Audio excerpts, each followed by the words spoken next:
수업을 진행을 할게요. 그래서 어제까지 이제 벡터에 대해서 우리가 기본적인 내용을 공부를 했고, 그리고 이제 행렬에 대해서 공부를 할 거예요. 그래서 행렬이 어떠한 기하학적인 의미를 갖는지 어제 잠깐 설명을 했죠.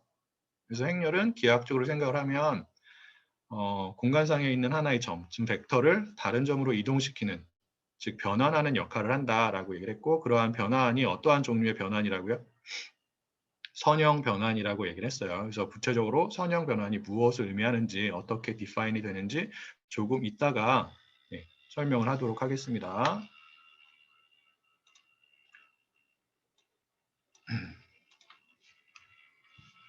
자, 행렬은 별게 아니라 여러 개의 숫자를 사각형의 형태로 배열한 것이라고 생각하면 됩니다. 기본적으로. 그래서 행과 열이 있는 거죠. 맞아요? 그래서 보통 행렬을 우리가 어떻게 표현을 하냐면 m 곱하기 n이라고 표현을 합니다. 행열이죠. 그래서 이 m이 무엇을 의미하는 거예요? 무엇의 수를 의미하죠? 먼저 나오는 행의 수를 의미하는 거예요. 그리고 이 n이 당연히 뒤에 나오는 열의 수를 의미하겠죠. 자, 그 m과 n은 여러 가지 다양한 이제 숫자들을 취할 수가 있는데 그 중에서 이 둘이 크기가 같은 경우가 있어요. 보통 이렇게 표현을 하죠. 이러한 행렬을 우리가 정사각 행렬이라고 불러요. 그리고 같지 않은 경우에는 그냥 사각 행렬이라고 부릅니다. 사각 행렬은 영어로는 rectangular matrix라고 하고 정사각 행렬은 square matrix라고 해요.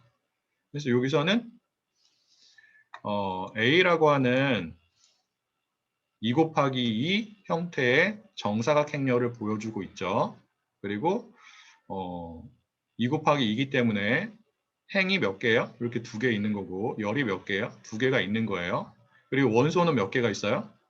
4개가 있는 거죠. 맞나요?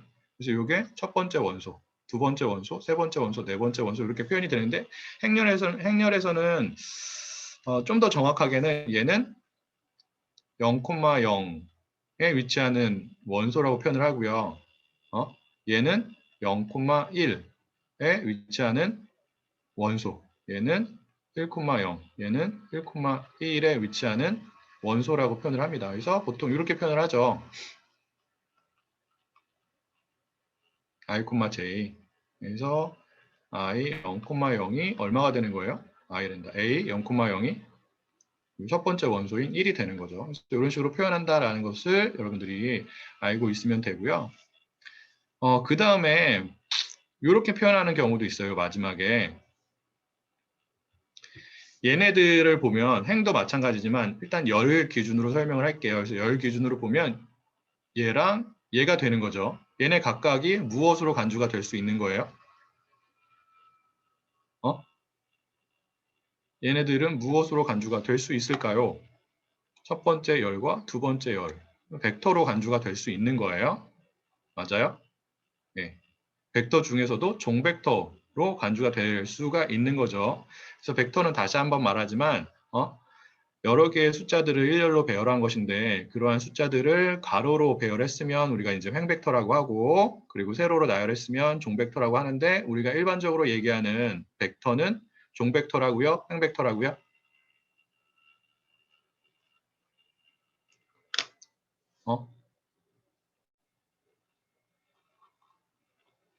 종벡터라고 했어요. 알겠어요? 그래서 얘는 지금 두 개의 종벡터라고 우리가 생각할 수 있는 거죠. 그래서 이렇게 표현할 수 있다고요. 행렬을. 각각의 열을 하나의 벡터로 간주를 하는 경우에는 그러한 벡터들로 구성이 된 행렬로 표현을 할 수 있다라는 거죠. 자, 그리고 파이썬 같은 경우에는 벡터랑 마찬가지로 행렬도 어떠한 모듈에서 제공이 되는 어떠한 펑션, numpy에서 제공이 되는 array라고 하는 펑션을 이용해서 생성을 합니다. 생성을 한번 해보죠.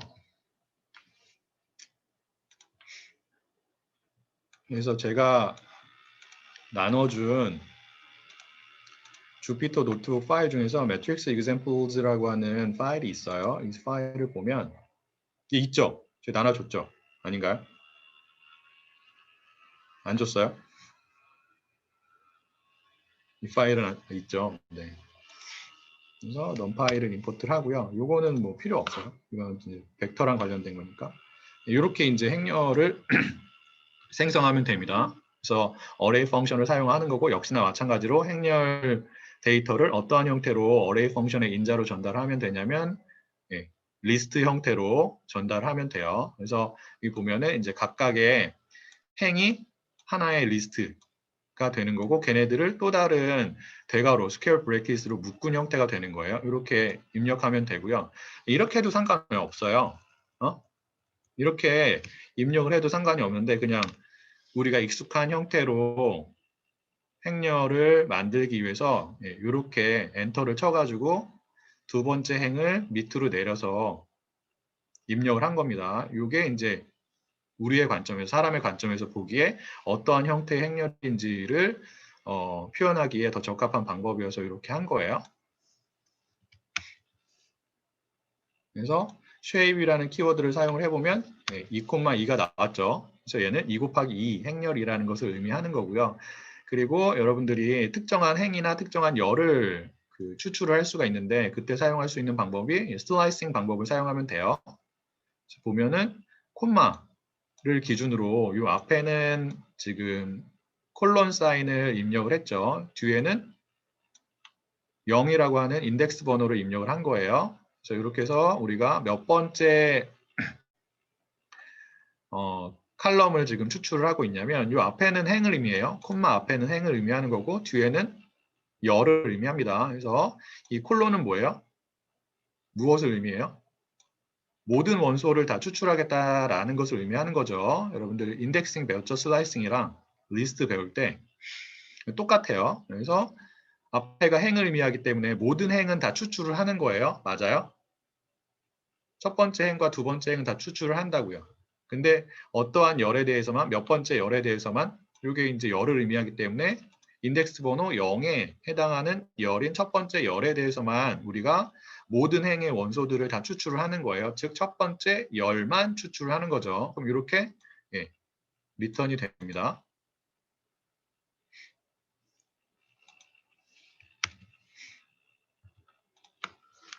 그리고 이렇게 하면 두 번째 열만 추출이 되겠죠. 얘네들을 무엇으로 간주할 수 있다고요? 벡터로 간주할 수 있다고요. 맞아요? 자, 그럼 여러분들이 이 벡터와 이 벡터 사이에 유클리디안 거리나 코사인 세타를 계산할 수 있어야 돼요. 맞나요?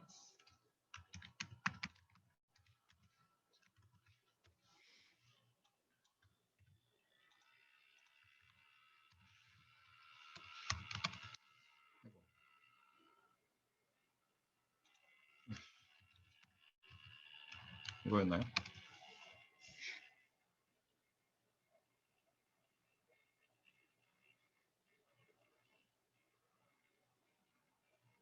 이거 잘못 입력했죠? 콤마를 안 넣었어요. 네, 이렇게 이제 계산할 수 있어야 되는 거죠. 맞나요? 코사인 세타도 마찬가지고.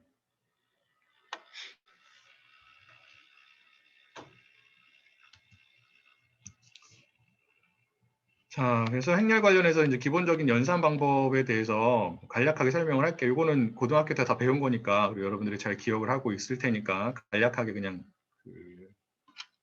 보고 언급만 하고 넘어가도록 할 텐데 이제 행렬과 스칼라의 연산을 먼저 보면 여기 보면은 이제 더하기를 하고 있잖아요. A라고 하는 행렬이 이렇게 2 곱하기 2 행렬이고 거기에 숫자 1, 스칼라 1을 더하고 있는데 이러한 경우에는 어떻게 되냐면 이 숫자가 각각의 원소랑 더해집니다. 알겠어요? 이러한 연산을 우리가 이제 브로드캐스팅 연산이라고 해요. 브로드캐스트가 되는 거죠. 확산된다라고 생각하면 되는 거예요. 곱하기도 마찬가지예요. 행렬이랑 스칼라를 곱하게 되면 어떠한 방식의 연산이 진행이 되냐면 브로드캐스팅 방식의 연산이 진행이 됩니다. 그래서 해당 스칼라가 각각의 원소들이랑 곱해지는 거죠. 오케이? 그리고 나누기랑 빼기도 마찬가지예요. 빼기는 그냥 합이랑 똑같은 거죠. 부호만 바꾼 거고, 그리고 나누기는 곱하기랑 똑같은 거예요. 그다음에 행렬과 행렬의 곱하기는 이렇게 되어 있으면 여기 이제 예를 보여주고 있는데 앞에 나오는 행렬의 행과 뒤에 나오는 행렬의 무엇과 곱하기가 이루어지는 거예요? 뒤에 나온 행렬의 열하고 곱하기가 이루어지는 거예요. 그래서 가장 처음에 여기 쓰면은 가장 처음에는 앞에 나오는 행렬의 첫 번째 행과 뒤에 나오는 행렬의 첫 번째 열이 곱해지죠. 이렇게 곱해지는 거예요. 자, 얘도 하나의 벡터고 얘도 하나의 벡터죠. 벡터끼리 곱한다고 생각하면 돼요. 벡터끼리 곱하기를 무엇이라고 한다고요?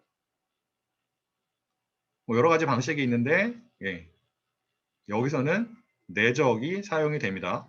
그래서 얘랑 얘랑 내적 연산이 되는 거죠. 내적 연산이 뭐라고요? 별게 아니고 같은 자리에 있는 원소끼리 곱해서 더한 거라고 얘기를 했어요. 맞나요? 자, 그러면 1 곱하기 1 하고 더하기 2 곱하기 4가 되겠죠. 그러면 얼마가 나오냐면 9가 나오겠죠. 그래서 첫 번째 행렬의 행과 두 번째 행렬의 열, 첫 번째 열이 곱해져 가지고 결과로 나오는 행렬의 첫 번째 원소가 되는 거예요. 그 다음에는 첫 번째 행렬의 행과 첫 번째 행과 그 다음에 두 번째로 나오는 행렬의 두 번째 열이 이렇게 같은 방식으로 곱해지겠죠. 그래서 얘가 여기에 원소가 되는 거고, 그러니까 결과로 나오는 행렬의 첫 번째 행의 두 번째 열의 결과가 되는 거예요. 그리고 그 다음에는 얘랑 내적이 돼가지고 여기에 결과가 되겠죠. 그 다음에 어떻게 해요? 앞에 곱해지는 행렬의 두 번째 행과 다시 두 번째로 나오는 행렬의 첫 번째 열이 이렇게 연산이 됩니다. 얘는 결과로 나오는 행렬의 두 번째 행의 첫 번째 원소가 되는 거고요. 순차적으로 이렇게 또 연산을 해가지고 여기가 계산이 되고 또 이렇게 계산해가지고 여기가 계산이 되겠죠. 맞나요? 자, 여러분들이 보면은 행렬 간의 곱하기는 먼저 나오는 행렬의 행과 그리고 뒤에 나오는 행렬의 열이 곱해져 가지고 그 결과가 도출이 되기 때문에 앞에 나오는 행렬의 무엇의 수와 뒤에 나오는 행렬의 무엇의 수가 반드시 똑같아야 할까요? 자, 얘랑 얘를 볼게요. 이렇게 내적이 되어야 하잖아요. 내적 연산이기 때문에 맞아요? 내적 연산이 뭐라고요? 같은 자리에 있는 원소끼리 곱해서 더하는 거예요. 그럼 같은 자리에 있는 원소끼리 곱할 수 있어야겠죠? 그러려면 원소의 수가 어떻게 돼야 돼요? 동일해야 돼요. 맞아요? 여기서 요 첫 번째 행의 원소의 수는 무엇과 같아요? 첫 번째 행렬의 지금 두 개죠. 첫 번째 행렬의 열의 수랑 같아요. 그리고 두 번째 행렬의 요 첫 번째 열을 보면 원소의 수가 역시나 마찬가지로 2예요. 그게 무엇과 같아요? 두 번째 행렬의 행의 수와 같아요. 맞아요? 그 얘기가 무엇을 의미하는 거예요? 서로 다른 두 행렬 간의 곱하기를 우리가 할 수 있으려면 앞에 나오는 행렬의 무엇의 수와 뒤에 나오는 행렬의 무엇의 수가 동일해야 된다고요? 반드시? 앞에 나오는 행렬의 열의 수와 뒤에 나오는 행렬의 행의 수가 반드시 동일해야 합니다. 알겠어요? 자, 그래서 지금 A가 몇 곱하기 몇 행렬이에요? 2 곱하기 2 행렬이죠. 그리고 B가 몇 곱하기 몇 행렬이에요? 2 곱하기 3 행렬이에요. 그래서 A, B는 된다고요? 안 된다고요? 된다고요. 그래서 여러분들이 이걸 써보면 2 곱하기 2하고 2 곱하기 3 하면 얘랑 얘랑 같아야 되는 거예요. 얘가 앞에 나오는 행렬인 A의 열의 수를 의미하는 거고 얘가 뒤에 나오는 행렬인 B 행렬의 행의 수를 의미하는데 얘네들이 같죠? 맞아요? 자, 그럼 결과로 나오는 행렬의 형태는 어떻게 되죠? 크기는? 얘네들이 이렇게 지워진다라고 생각하면 돼요. 캔슬 아웃이 되고 결과가 이 앞에 나오는 2하고 3 이렇게 되는 거죠. 맞나요? 자, 그럼 B 곱하기 A는 돼요? 안 돼요? 써보면 되죠. 2 곱하기 3이랑 2 곱하기 2예요. 같아요? 달라요?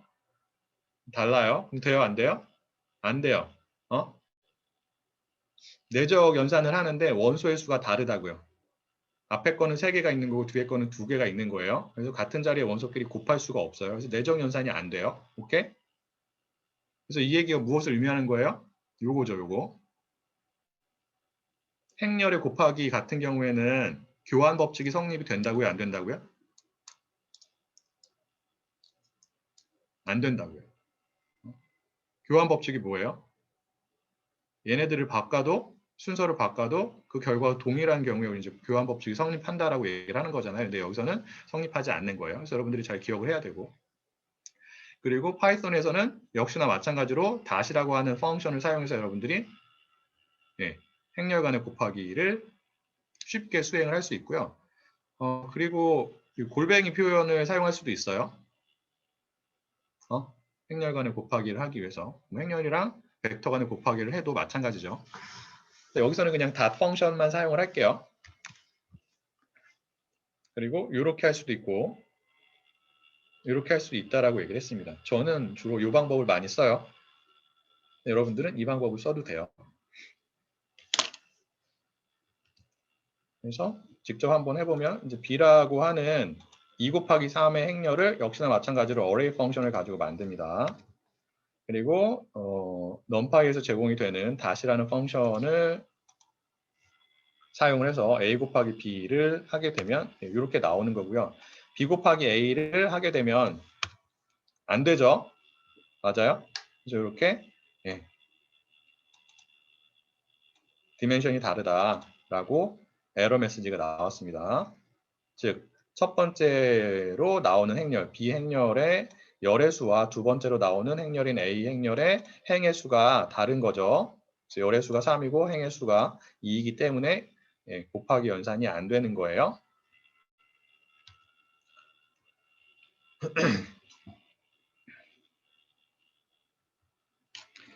그 다음에 이제 행렬 간에 더하기를 하는 경우도 있어요. 그렇게 많이 하진 않아요.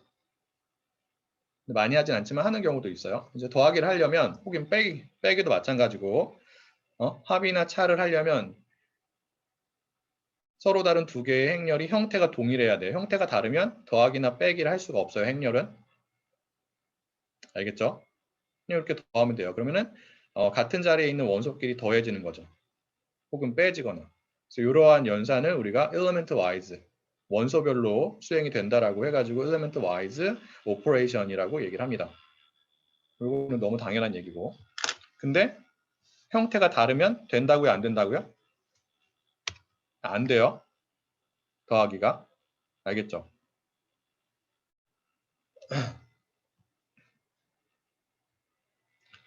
그 다음에 중요한 게 행렬과 벡터의 곱하기예요. 굉장히 중요하죠. 선형대수에서. 거의 제일 중요한 것 중에 하나예요. 선형대수에서. 자, 얘는 벡터예요. 얘를 여러분들이 2 곱하기 1 행렬로 생각을 해도 크게 무리가 없어요. 근데 동일한 게 아니라고 얘기를 했어요. 알겠죠? 2 곱하기 1 행렬과 원소가 두 개인 벡터랑은 원래는 정확하게는 동일한 개념은 아니지만 여러분들이 동일하게 생각을 해도 굉장히 많은 경우에 차이가 없습니다. 자, 그래서 A가 2 곱하기 2고 B가 2 곱하기 1이기 때문에 여기 가운데가 똑같죠. 그래서 곱하기를 할 수 있는 거예요? 없는 거예요? 할 수 있는 거예요. 맞아요? 없어지니까 이렇게 연산이 되겠죠. 이렇게 연산이 되고 이렇게 연산이 돼서 이렇게 두 개의 원소를 갖는 2 곱하기 1 행렬, 즉 또 다른 벡터가 나온 거예요. 맞아요? 그래서 행렬 곱하기 벡터는 결과가 무엇이라고요? 결과가 또 다른 벡터예요. 알겠나요? 자, 그리고 행렬과 벡터는 더할 수가 있어요. 이때는 행렬로 간주가 안 되는 거예요. 벡터가 2 곱하기 1 행렬로 간주가 안 되는 거예요. 아까 얘기한 것처럼 행렬 간의 더하기나 빼기를 하려면 행렬의 형태가 동일해야 된다고요. 알겠어요? 근데 지금 행렬이랑 벡터의 더하기는 돼요. 그 얘기는 무엇이냐면 벡터가 2 곱하기 1 행렬로 간주가 안 되는 거라고요. 여기서는. 자, 얘도 브로드캐스팅 방식으로 연산이 수행이 됩니다. 이런 식으로. 그래서 1,2라는 벡터가 이렇게 두 번 사용이 돼가지고 첫 번째 열과 두 번째 열이랑 더해지는 거죠. 이런 식으로 수행이 된다라고 생각하면 돼요. 행렬과 벡터의 더하기나 빼기도 그렇게 많이 사용되진 않습니다. 여러분들이 이런 게 있다라고 생각하면 되는 거고, 여러분들이 가장 중요하게 생각해야 되는 게 뭐예요? 행렬과 벡터의 곱하기, 그리고 행렬과 행렬의 곱하기예요. 그 두 개는 확실하게 알고 있어야 돼요. 행렬과 벡터의 곱하기랑 행렬과 행렬 간의 곱하기. 그거는 가장 일반적으로 많이 사용이 되는, 어디에서? 데이터 분석에서 일반적으로 많이 사용이 되는 오퍼레이션들이 됩니다. 그래서 잘 기억을 하고 있어야 되고요. 그리고 어제도 이제 간단히 말한 것처럼 행렬과 벡터 간의 곱하기의 기하학적인 의미를 여러분들이 잘 기억하고 있어야 돼요. 다르게 표현하면 행렬의 기하학적인 의미를 잘 알고 있어야 된다고요. 그래서 앞에서 보면은 지금 A라고 하는 행렬이 2 곱하기 2 행렬이고 원소가 4개가 있는 거죠. 1, 2, 3, 4가 있는 거고, 걔랑 B라고 하는 특정한 벡터 1,2예요. 몇 차원 공간에 존재하는 벡터예요. 원소가 2개이기 때문에 2차원 공간에 존재하는 벡터가 되는 거죠. 얘네들을 곱했더니 어떠한 결과가 나왔어요? 또 다른 벡터가 나왔어요. 원소가 역시나 마찬가지로 2개인 첫 번째 원소는 5고 두 번째 원소는 11인 특정한 또 다른 벡터가 나온 거죠. 이게 무엇을 의미하냐면 1,2라고 하는 점이 벡터가 A에 의해서 어떠한 점으로 이동을 한 거예요? 변환이 된 거예요. 5,11로 변환이 된 거예요. A에 의해서. 이러한 변환을 우리가 선형 변환이라고 합니다. 즉, 다시 말하면 행렬은 공간상에서 혹은 기하학적으로 어떠한 의미를 갖는 거예요? 선형 변환을 의미한다라는 게 되는 거죠. 그럼 선형 변환이 무엇이냐? 리니어 트랜스포메이션이라는 게 무엇이냐에 대해서 여러분들이 알아야 되는데, 리니어 트랜스포메이션은 별게 아니고 이렇게 디파인이 됩니다. 이 T는 특정한 행렬에 의해서 수행이 되는 변환을 의미하는 거예요. 트랜스포메이션의 약자예요. 자, 보면은 U랑 B는 뭐냐면 서로 다른 두 개의 벡터예요. 첫 번째가 무엇을 의미하는 거죠? 서로 다른 두 개의 벡터를 더해서 어떠한 행렬을 가지고 트랜스포메이션을 시킨 것이랑 무엇이랑 동일해요? 걔네들을 따로따로 먼저 행렬을 가지고 변환을 한 다음에 더한 결과랑 동일하다고요. 이게 첫 번째 definition이에요. 무엇에 대한? 선형 변환에 대한. 두 번째 definition은 뭐냐면 이 A는 스칼라예요.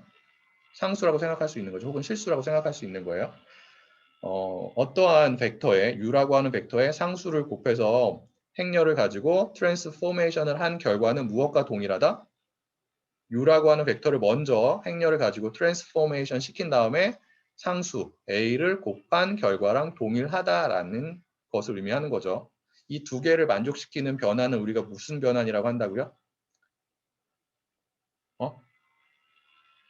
이 두 개의 조건을 만족시키는 행렬에 의해서 수행이 되는 변환을 선형 변환이라고 하는 거예요. 별게 아니죠. 자, 정말로 그런지 한번 볼게요.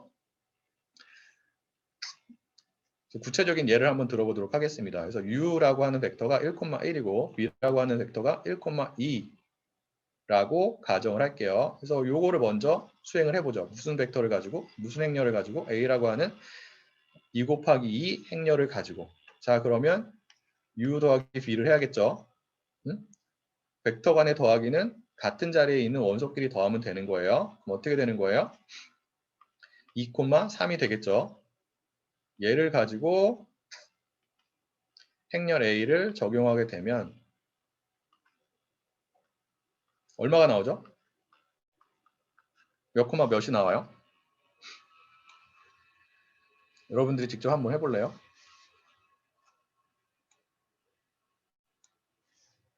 나이가 들수록 더하기가 어려워져가지고 곱하기랑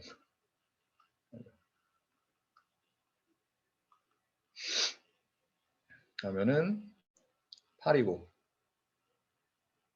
이렇게 되나요? 맞아요? 그래서 이 왼쪽 거가 이렇게 나온 거죠. 오른쪽을 해볼게요. 따로따로 해보는 거죠. 그래서 A하고 U를 먼저 합니다. 그러면 1, 2, 3, 4 하고 1, 1이죠. U가 1,1이기 때문에 얼마예요? 3, 7이죠. 그리고 A하고 이걸 해보는 거예요. B를 해봐요. 그러면은 1, 2, 3, 4 하고 B가 1,2였죠. 맞나요? 얼마가 나와요? 5하고 11이 나오죠. 그래서 얘랑 더하면 8,18이 나오나요? 나오죠. 그래서 첫 번째 조건이 만족이 된다라는 것을 여러분들이 구체적인 예를 가지고 확인할 수 있었어요. 두 번째 것도 해보면 돼요. 당연히 만족을 합니다.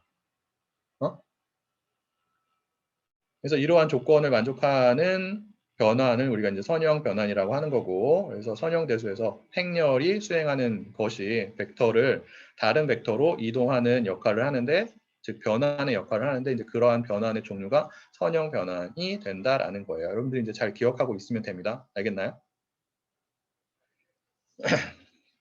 자, 지금은 원소가 두 개인 벡터에 2 곱하기 2 행렬을 적용을 해가지고 다른 점으로 이동을 시킨 거잖아요. 그래서 1,2라고 하는 점이 벡터가 5,11이라고 하는 또 다른 벡터로 이동을 했는데 얘네들은 둘 다 원소가 몇 개이기 때문에 두 개이기 때문에 둘 다 몇 차원 공간에 존재하는 점이 되는 거예요. 벡터가 되는 거예요. 2차원 공간에 존재하는 점이 되는 거예요. 즉 행렬 A가 어떠한 역할을 한 거냐면 2차원 공간에 있는 점을 2차원 공간, 같은 차원에 존재하는 공간에 또 다른 점으로 이동을 시킨 거죠. 맞아요? 자, 그런데 여러분들이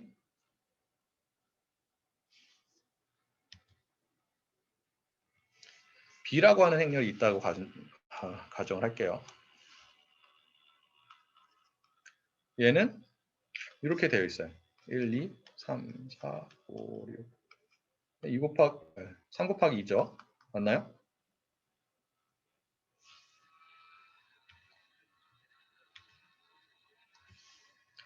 얘를 이용해서 B 벡터 1,2를 이동시킨다고 가정을 합시다. 자, 그러면 얘는 이제 이렇게 쓸 수 있는 거죠. 자, 그러면 B는 어떻게 되냐면 1, 2, 3, 4, 5, 6, 2 되겠죠. 그리고 1, 2. 연산이 돼요, 안 돼요? 3 곱하기 2고 2 곱하기 1이니까 됩니다. 가운데가 같으니까. 그럼 어떻게 나와요? 결과가? 5 나올 테고 11 나올 테고 그리고 하나가 더 나오죠. 17이 나와요. 맞나요? 계산하면 되죠. 이렇게. 얘도 뭐예요? B라고 하는 3 곱하기 2 행렬과 V라고 하는 원소가 두 개인 벡터랑 곱해서 나온 이 결과도 당연히 뭐예요? 벡터라고요.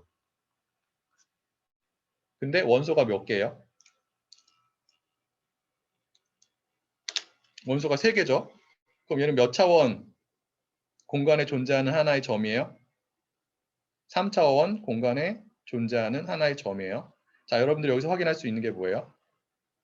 행렬에 의한 변환 같은 경우에는 동일한 차원의 다른 점으로 이동을 시키기도 하지만 다른 차원의 점으로 혹은 벡터로 이동을 시킬 수 있다라고 하는 거예요. 알겠어요?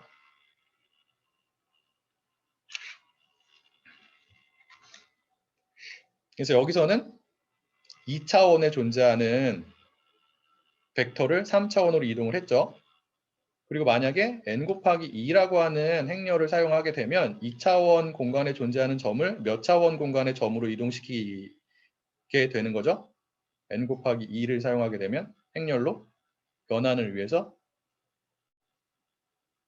몇 차원 공간?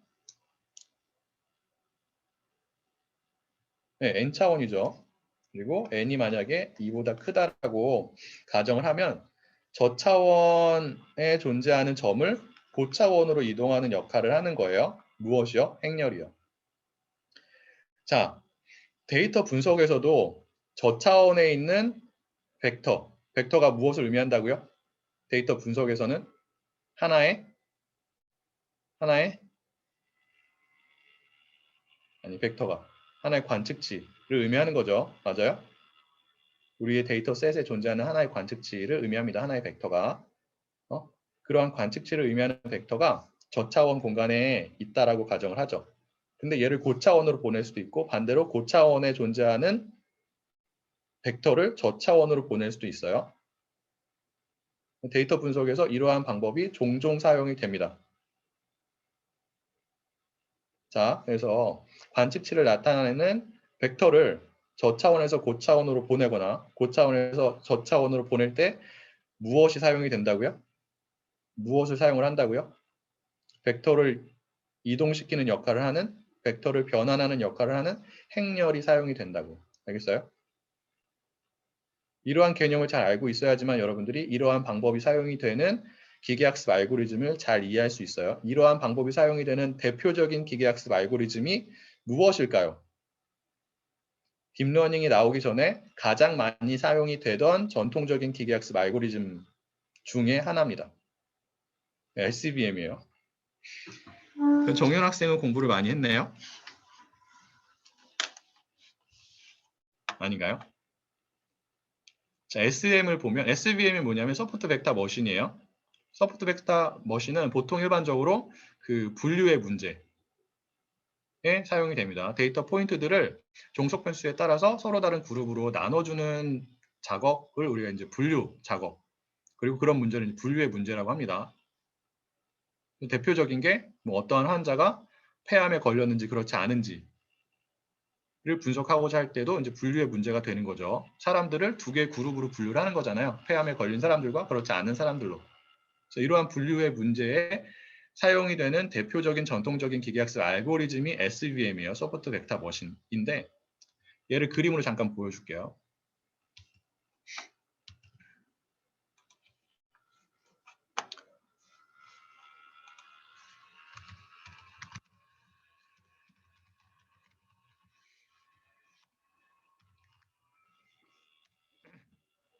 그 SVM 중에서 보통 일반적으로 이제 커널 트릭이라고 하는 방법을 쓰거든요. 이제 커널이라고 하는 표현은 선형대수에 사용이 되는 표현이에요.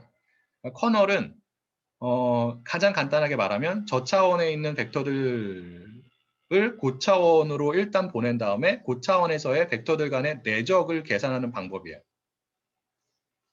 그러한 방법이 어디에서 주로 사용이 되냐면 SVM에서 사용이 되는 거예요. 그래서 여러분들이 SVM을 잘 이해하려면 지금 얘기한 행렬이 어떻게 저차원에 있는 점들을 고차원으로 보내는 역할을 하는지 뭐 이런 것들에 대해서 기본적으로 이해하고 있는 게 필요합니다. 물론 그거를 바탕으로 한 커널 방법에 대해서 추가적으로 이해하는 게 필요하긴 하지만 자, 그래서 그림을 보면 그러면은 데이터 포인트들을 즉 벡터들을 저차원에서 왜 고차원으로 이동을 시키냐라고 여러분들이 궁금해할 수 있잖아요. 분류의 문제를 풀기 위해서 요걸 먼저 보죠. 요 그림을 보면 그 SVM이 어떻게 작동하는지를 직관적으로 보여주고 있어요. 그래서 데이터 포인트들이 이렇게 2차원 공간에 존재한다고 가정을 합시다. 얘네들은 데이터 포인트들을 나타내는 벡터예요. 2차원 공간에 나와 있는 여기 지금 보고 있어요. SVM이 무슨 역할을 하냐면 얘네들을 무엇에 따라서 종속 변수의 값에 따라서 구분을 하는 하이퍼플레인, 직선이 될 수 있고 평면이 될 수 있는데 지금 2차원 공간이기 때문에 하이퍼플레인이라고 하는 것이 직선으로 표현이 된 거예요. 요거예요. 맞아요? 이런 하이퍼플레인을 찾는 역할을 합니다. 걔를 찾아가지고 어디에 적용하는 거예요? 새로운 데이터에. 레이블이 없는, 종속 변수의 값이 없는 새로운 데이터에 적용을 해가지고 요 결과에 따라서, 학습의 결과에 따라서 우리가 풀고자 하는 문제에 대한 데이터, 즉 새로운 데이터에 존재하는 각각의 관측치를 구분하는 역할을 하게 되는 거예요. 자, 이러한 경우에는 이 초록색의 벡터들과 빨간색의 벡터들을 구분할 수 있는 이 직선이 명확하게 존재하죠. 맞아요? 그런데 데이터들이 항상 이렇게 구분이 되기 쉽게 분포를 하고 있지 않아요? 이렇게 분포를 하고 있을 수도 있다고요. 자, 여기서는 빨간색과 초록색을 구분하는 직선이 존재하나요? 명확하게 둘로 구분하는? 없어요. 자, 그러면 어떻게 얘를 빨간색의 벡터들과 관측치들과 초록색의 벡터로 구분할 수 있겠느냐라고 여러분들이 궁금해할 수 있겠죠. 그 작업을 하기 위해서 2차원에 있는 벡터들을 고차원으로 보냅니다. 그 그림을 나타내고 있는 게 이거죠. 자, 지금은 2차원에 있는 벡터들을 몇 차원으로 보냈어요? 몇 차원으로 보냈어요? 3차원으로 보냈어요. 3차원으로 보내니까 어떻게 된 거예요? 빨간색의 벡터들과 초록색의 벡터들을 구분할 수 있는 하이퍼플레인, 3차원이니까 하이퍼플레인이 뭐가 되냐면 평면이 돼요. 그런 하이퍼플레인이 이렇게 존재하게 된다고요. 그래서 굉장히 많은 경우에 이러한 현상이 발생을 합니다. 저 차원에서는 잘 구분이 되지 않았던 데이터 포인터들이 혹은 관측치들이 고차원으로 이동을 하면 구분이 되는 경우가 굉장히 많아요. 알겠어요?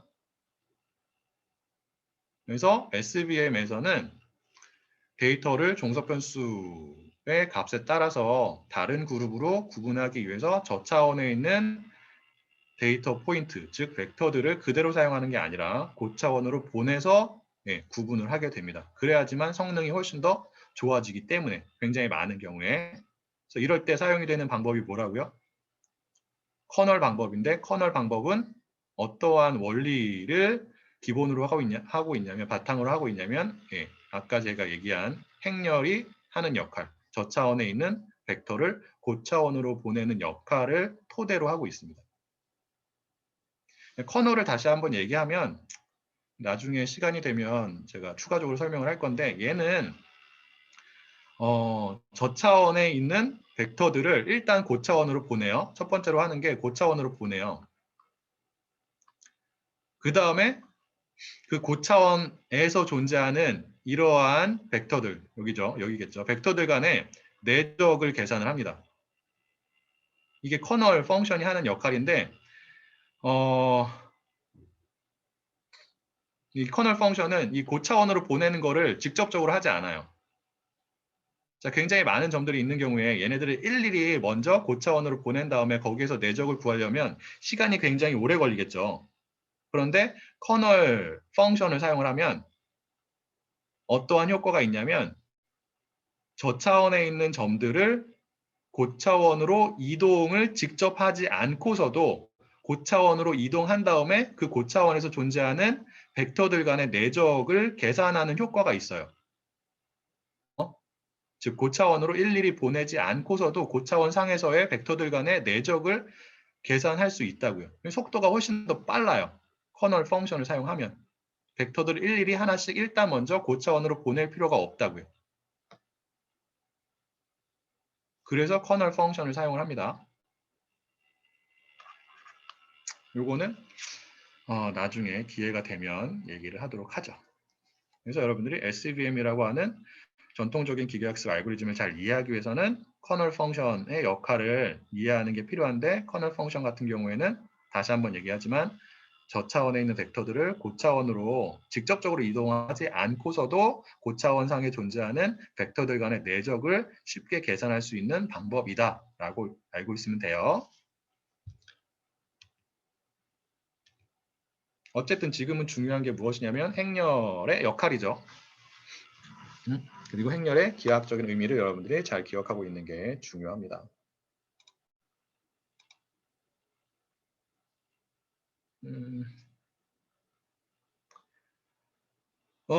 혁수 학생이 질문을 줬는데 할 수도 있어요. 근데 SVM 가지고는 안 돼요. 잘.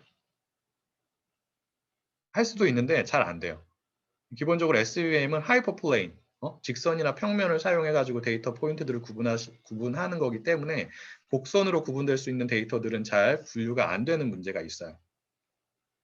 물론 이제 슬랙이라고 하는 방법을 사용하면 조금 곡선에 해당하는 분류를 할 수도 있긴 하지만 기본적으로 직선을 사용하기 때문에 잘 안 됩니다. 다른 방법들을 사용할 수 있죠. 뭐 로지스틱을 사용할 수도 있고, 로지스틱 회계 모형을 사용할 수도 있고, 아니면 뭐 디시전 트리 같은 방법을 사용할 수도 있어요. 그러한 경우에는 그 원이나 타원으로 구분을 할 수 있는 분류의 문제를 풀 수도 있습니다. 성능이 그렇게 잘 나오지는 않겠지만 기본적으로. 아니면 딥러닝 알고리즘을 사용할 수도 있죠.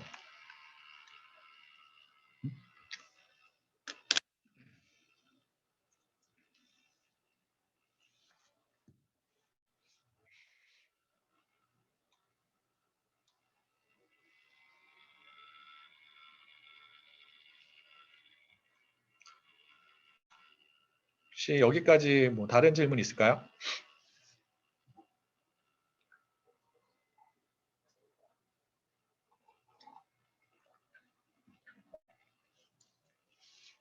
네, 없으면 그 데이터 분석에서 사용이 되는 주요 행렬에 대해서 좀 얘기를 해볼게요.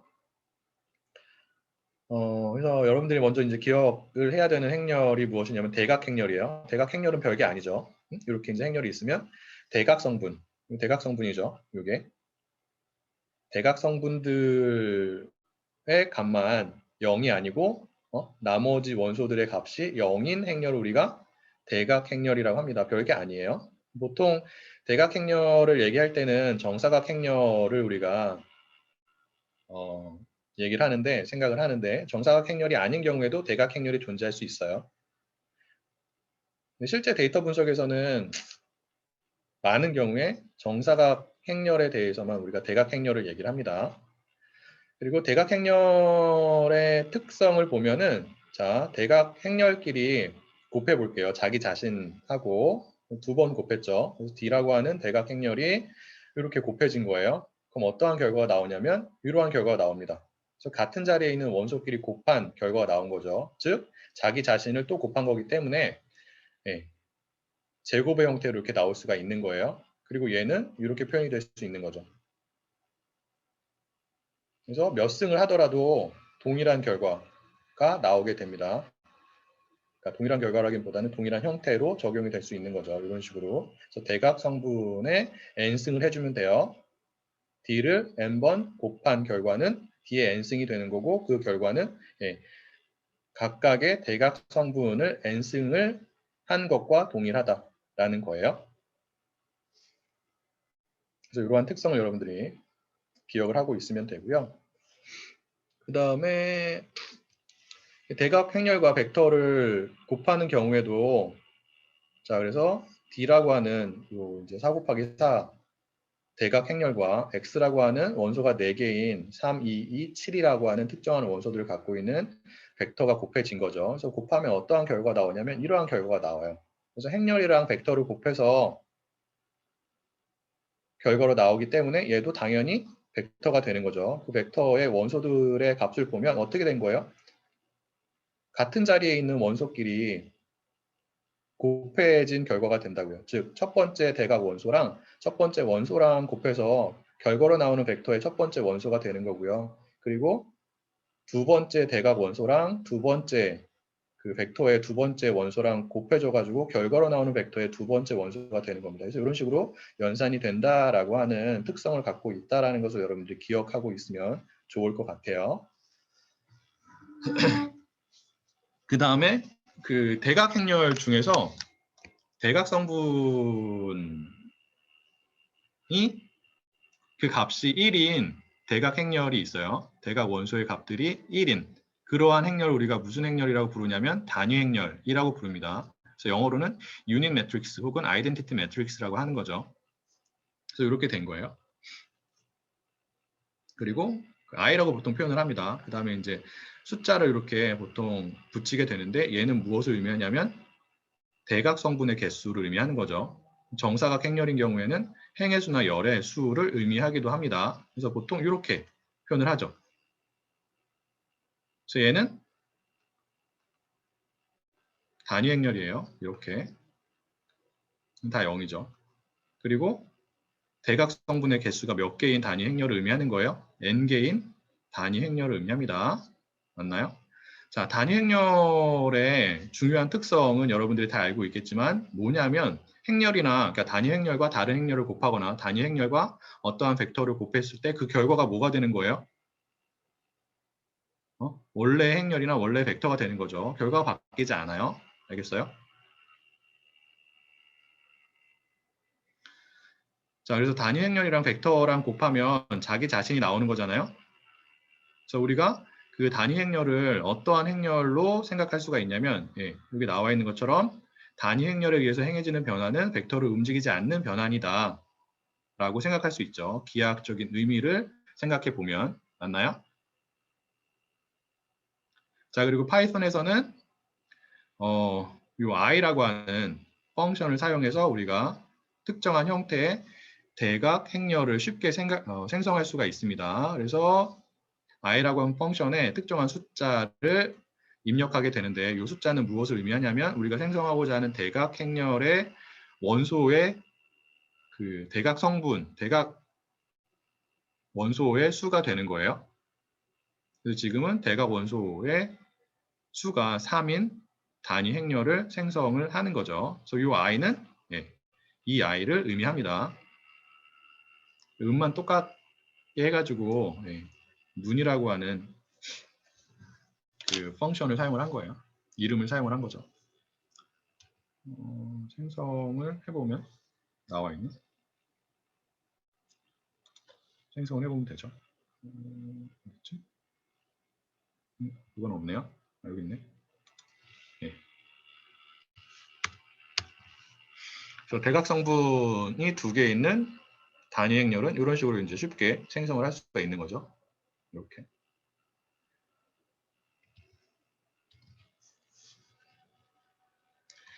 그 다음에 여러분들이 이제 중요하게 기억을 해야 되는 단위 행렬도 굉장히 중요하지만 또 중요하게 이제 기억을 해야 되는 행렬이 뭐냐면 전체 행렬이에요.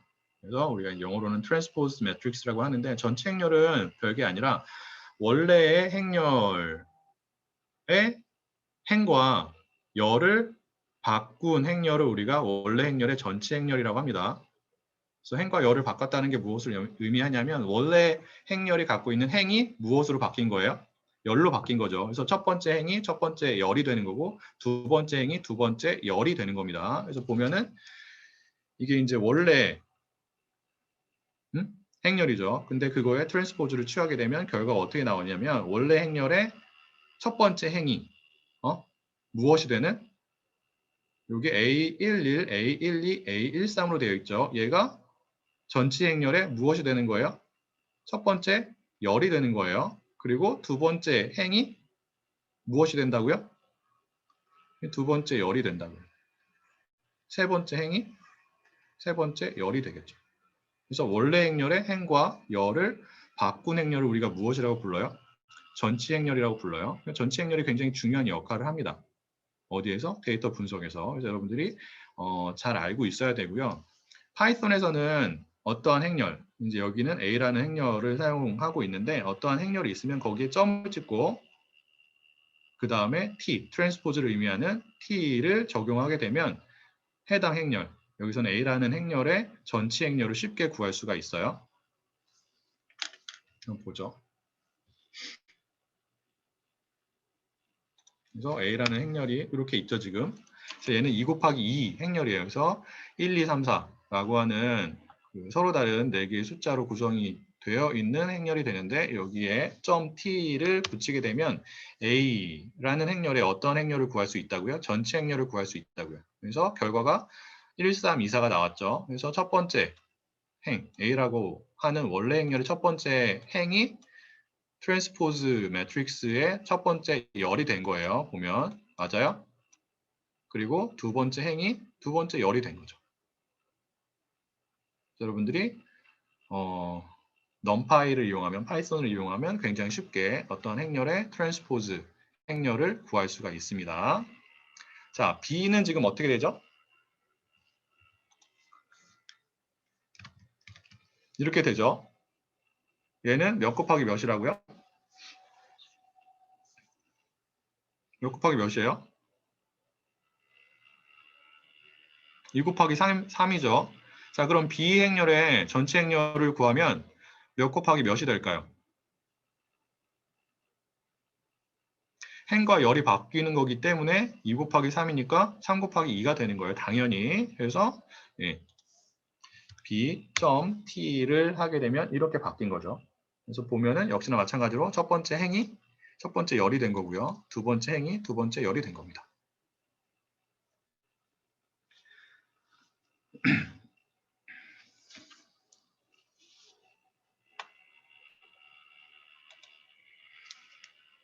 자, 그리고 많은 경우에 어떠한 행렬과 그 행렬의 전체 행렬을 곱하는 경우가 많아요. 그래서 여러분들이 그 차원 축소를 하고자 하는 경우에 차원 축소가 무엇이냐면 원래 데이터가 갖고 있는 독립변수의 수를, 피처의 수를 줄여주는 것을 우리가 이제 차원 축소라고 합니다. 왜? 하나의 벡터가 갖고 있는 차원의 크기가 무엇과 동일하기 때문에 데이터 분석에서는 무엇의 수랑 동일하다고 제가 얘기를 했어요. 데이터 분석에서 하나의 벡터, 하나의 관측치를 나타내는 하나의 벡터가 갖는 차원의 수는 우리 데이터 셋에 존재하는 무엇과 동일하다고요? 피처의 수와 동일하다고 얘기를 했어요. 혹은 독립변수의 수와 동일하다고 얘기를 했죠. 왜? 각각의 관측치를 벡터로 바꿀 때 우리가 어떠한 정보를 사용하기 때문에 독립변수 정보 혹은 피처의 정보를 사용하기 때문에 그래요. 맞아요? 그래서 어제 그 첫날 얘기를 했잖아요. 기억이 나죠? 그래서 독립변수의 수 혹은 피처의 수가 우리가 사용하는 벡터의 차원을 결정하게 됩니다. 그래서 차원의 크기가 너무 큰 경우에 그거를 줄이는 게 필요한 상황들이 있어요. 그래서 벡터가 갖는 차원의 수를 줄이는 것을 우리가 이제 차원 축소라고 합니다. 차원 축소를 할 때 Principal Component Analysis라고 하는 PCA라고 하는 방법을 사용을 하거든요. 이제 그러한 그 방법에서 사용이 되는 것이 무엇이냐면 어떠한 행렬이 있으면 그 행렬의 트랜스포즈를 곱해요. 그런 연산을 많이 하게 됩니다. 그래서 여러분들이 원래 행렬과 트랜스포즈 행렬을 곱하게 되면 어떠한 결과가 나오는지를 이해하는 게 필요한데 지금 B를 지금 보죠. 그래서 B랑 BT를 하게 되면 어떠한 형태의 행렬이 나오죠? 얘가 2 곱하기 3이고 얘는 3 곱하기 2죠. 그럼 얼마가 나와요? 2 곱하기 2가 나와요.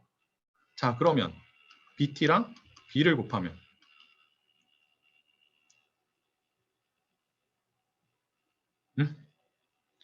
B의 제곱이라고요?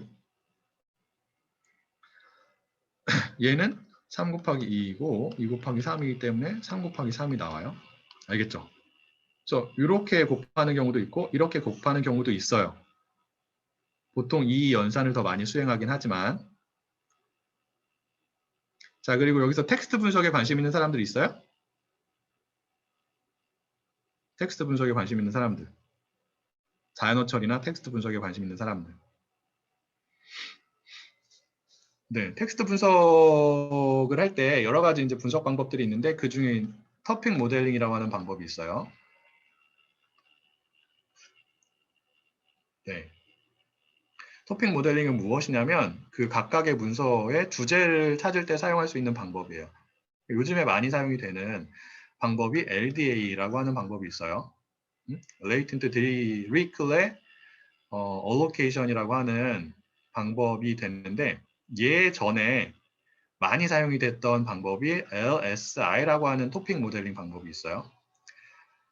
Latent Semantic Index라고 하는 혹은 인덱싱이라고 하는 방법 LSA라고도 표현이 됩니다. Latent Semantic Analysis의 약자예요. 근데 얘는 선형대수를 기반으로 한 거고요.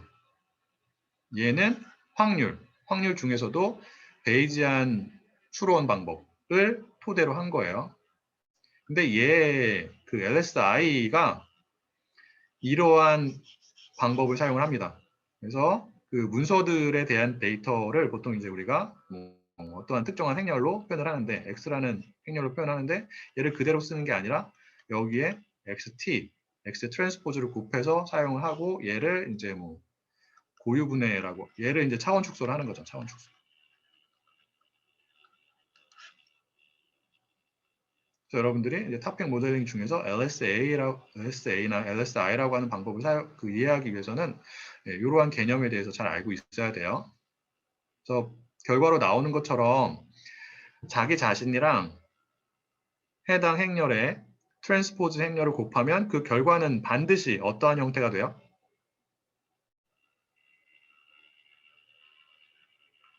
정사각 행렬이 돼요. 알겠어요? 그게 뭐 여기 나온 것처럼 B 같은 경우에는 2 곱하기 2가 될 수도 있고 3 곱하기 3이 될 수도 있겠지만 정사각 행렬이 된다라는 게 첫 번째 특성이고요. 무엇과 무엇을 곱하면 자기 자신이랑 전체 행렬을 곱하면 그런데 그렇게 나오는 정사각 행렬은 어떠한 또 다른 특성이 있냐면 어떠한 특성이 있을까요? 여러분들이 생각해봐요. 유추할 수 있어요? 대각선을 기준으로 위랑 아래가 똑같아요. 대칭이에요. 그런 행렬을 우리가 대칭 행렬이라고 합니다. 대칭 행렬을 보여주면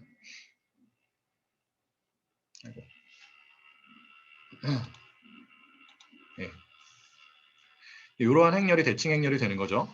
그래서 대각선을 기준으로 윗부분이랑 아랫부분이 동일하잖아요. 그래서 위랑 아래랑 대칭이다라고 해가지고 이런 행렬을 우리가 대칭 행렬이라고 합니다. 다시 한번 얘기하면 어떠한 행렬과 트랜스포즈 행렬을 곱하게 되면 정사각 행렬이 나오는데 그 정사각 행렬은 어떠한 행렬이라고요? 대칭 행렬이 된다고요. 이러한 특성을 여러분들이 잘 기억하고 있으면 좋고요.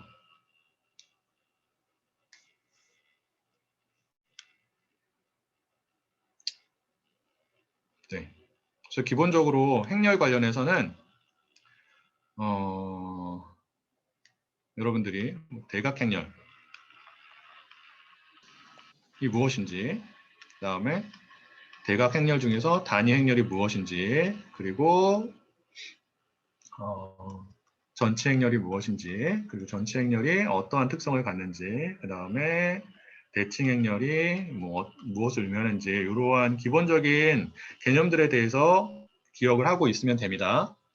알겠죠? 얘네들이 데이터 분석에서 어떻게 구체적으로 사용이 되는지는 나중에 추가적으로 해당 토픽이 나올 때 더 설명을 하도록 하겠습니다. 혹시 여기까지 질문이 있을까요? 시간이 좀 늦었는데 일단 그 첫 번째 시간은 여기까지 하고요. 한 10분 정도 쉬었다가 두 번째 시간을 계속 진행을 하도록 하겠습니다.